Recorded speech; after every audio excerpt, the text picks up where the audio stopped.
Hola, en este video vamos a hablar sobre la poesía, específicamente la métrica, la rima y el ritmo.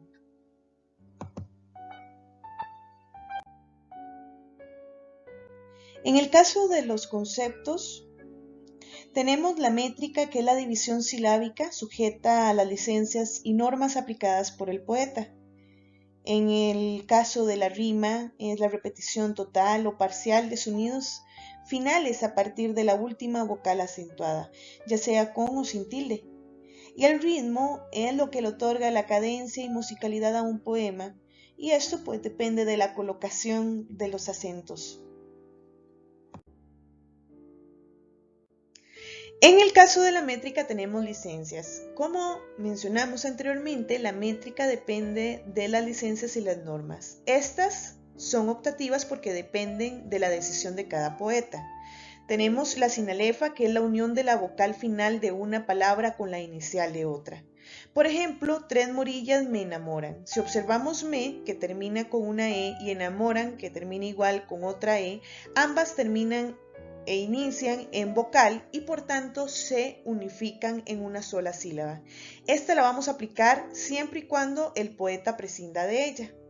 Tenemos también la sinéresis, que es la unión de dos vocales que forman un hiato. Normalmente, dentro de la regla gramatical, un hiato debería ir dividido, pero en este caso lo unificamos, como por ejemplo, ellos traen siempre consigo. En este caso se unifica cuando observamos que dentro de la métrica de una estrofa que se mantenía equilibrada hay un verso que nos está dando, por ejemplo, 9 y el resto de los versos nos están dando 8. En este caso utilizamos la sinéresis para contraer el verso en una menor cantidad de sílabas. La diéresis es la división de dos vocales que conforman un diptongo. Por ejemplo, la del que huye el mundanal ruido. En este caso, ruido se dividiría a pesar de que conforma un diptongo.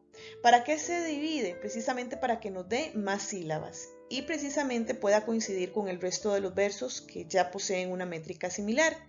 En este caso se marcaría con una diéresis dentro de la vocal I.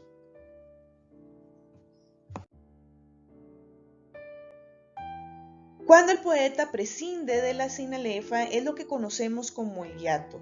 En este caso, cuando observemos que dentro de un verso, ya cuando aplicamos todas las sinalefas, no nos está dando la métrica, lo que hacemos es romper la sinalefa para ampliar la cantidad de sílabas dentro de un verso.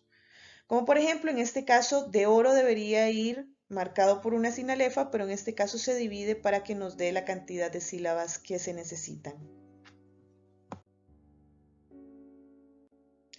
En la métrica tenemos normas que son obligatorias, como por ejemplo la aguda, que es aquella donde tenemos una palabra con un acento en la última sílaba, la grave en la penúltima sílaba y la drújula en la antepenúltima sílaba. Cuando tenemos una palabra aguda al final de un verso, lo que hacemos es sumar una sílaba al conteo final de cada verso. En el caso de la grave, cuando tenemos una palabra grave o llana al final de un verso, mantenemos el conteo igual. Y cuando tengamos una palabra esdrújula al final de un verso, lo que hacemos es restarle una sílaba. A partir de lo que conversamos anteriormente, debemos clasificar los versos según correspondan. Tenemos de arte menor, que son aquellos que van de 2 sílabas a 8 sílabas, y de arte mayor, que son aquellos que van de 9 sílabas a 14 o más sílabas.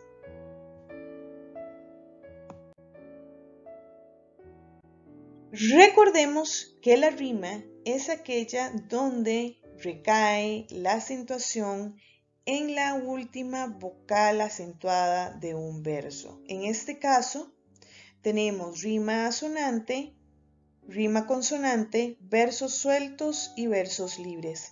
En el caso de la rima sonante es aquella donde solamente van a rimar las vocales, como por ejemplo en curva y altura, donde no coinciden las consonantes, excepto la R, y en este caso pues cambia con una V, pero sí coinciden lo que serían las vocales U y A. En el caso del verso suelto, son aquellos donde en una estrofa, donde se observa una rima, hay algunos donde no se coincide a nivel de rima. A estos se les va a llamar versos sueltos. En el caso de la rima consonante es aquella donde riman tanto vocales como consonantes, como por ejemplo flores y amores. En caso de que en un poema no se observa ninguna regularidad ni en la métrica ni en la rima, vamos a llamarlos versos libres o bien versolibrismo. Tenemos la siguiente clasificación. Tenemos rimas abrazadas, cruzadas, gemelas y continuas.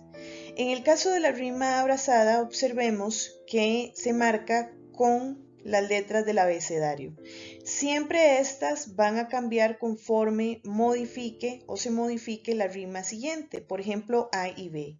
Y se va a marcar en minúscula cuando tengamos versos de arte menor, que recordemos que son aquellos que van de 2 a 8 sílabas, y con mayúsculas cuando tengamos de arte mayor, es decir, de 9 sílabas en adelante. En este caso, por ejemplo, en la rima abrazada tenemos acusáis, razón, ocasión y culpáis. En este caso observen donde hay una coincidencia en razón y ocasión y ambas se marcan con B. En este caso la B queda abrazada por la rima A. En el caso de la rima cruzada es aquella que va encadenada. A, B, A, B. En el caso de la rima gemela es aquella que coincide normalmente en rima pues de versos pareados, como por ejemplo venido y sido. Y en el caso de la rima continua es aquella que no va a cambiar nunca durante todo el poema. Es decir, durante todo el poema la rima se va a mantener en A. Tenemos el ritmo, que es aquel donde se distribuye las sílabas tónicas, es decir, aquellas sílabas con acento de intensidad y pausas dentro del verso y la rima. En este caso, tenemos el siguiente ejemplo. 20 presas hemos hecho a despecho del inglés y han rendido sus pendones 100 naciones a mis pies. Si ustedes observan, la entonación o la acentuación va a recaer en la sílaba 1 y la sílaba 3. 20 presas hemos hecho a despecho. En este caso siempre va a recaer dentro de la sílaba 1 y 3. Esto le da musicalidad y cadencia a un poema.